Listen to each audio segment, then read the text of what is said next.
pernahkah kita menyadari bahwa Pancasila memang sepenting itu bagi generasi muda? Perkenalkan, nama saya Davin Putra Ardiansyah. Saya dari Prodi Sosiologi, mahasiswa Universitas Terbuka Surabaya. Tiga. Pada kesempatan kali ini, saya akan membahas sejarah Pancasila bagi generasi muda.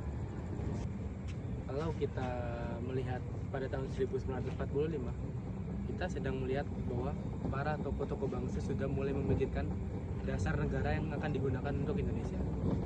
Mereka menyadari bahwa Indonesia terdiri dari berbagai suku, agama, ras, dan golongan. Maka dari itu, para tokoh bangsa sudah mulai memikirkan apa dasar negara yang pas yang digunakan untuk Indonesia ke depannya. Melalui hitungin.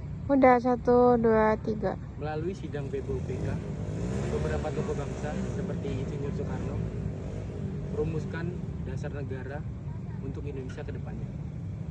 Dari berbagai tokoh lain pun mereka bersatu dan berdiskusi untuk kepentingan bangsa. Dari hasil diskusi para tokoh bangsa tersebut, muncullah atau lahirlah Piagam Jakarta yang disempurnakan oleh PPKI dan yang kita kenal sampai sekarang dengan Pancasila. Dari peristiwa tersebut, kita bisa mempelajari 3 hal. Yang pertama, musyawarah. Dikarenakan keputusan dari para tokoh bangsa tersebut dicapai demi kepentingan bersama. Yang kedua, persatuan.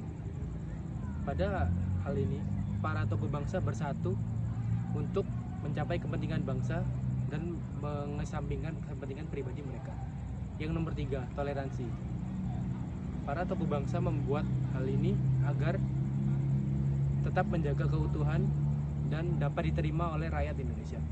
3. Kalau kita hubungkan dengan kondisi sekarang atau yang relevan dalam hal ini, contohnya ketika kita mendapat tugas kelompok di kampus atau di kerjaan bahkan sekalipun, kita dituntut untuk mencapai musyawarah untuk mengerjakan hal itu.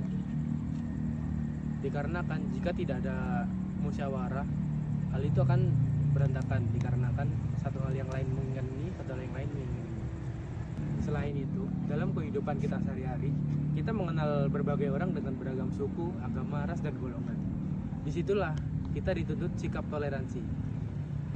Contohnya, seperti saling menghargai di saat teman kita melakukan ibadah dan saling membantu walaupun kita berbeda agama, suku, dan ras. Contoh lainnya, di media sosial sekarang, sering kali kita mendapati perdebatan di komentar-komentar di sebuah postingan. Hal seperti itu baiknya kita harus cegah untuk agar tidak mengarah ke perdebatan negatif. Sebagai generasi muda, seharusnya kita bisa menggunakan internet dan menggunakan sosial media dengan bijak untuk kepentingan kita sehari-hari. Dari hal-hal sederhana tersebut, kita sudah menerapkan Pancasila atau sikap Pancasila bagi generasi muda. Jadi, saya pribadi belajar bahwa perbedaan itu hal yang penting dan kita harus bisa menyikapi perbedaan itu dengan baik dan tidak menyinggung satu sama lain. Sebagai generasi muda, memang kita diharuskan untuk berpedoman dengan Pancasila.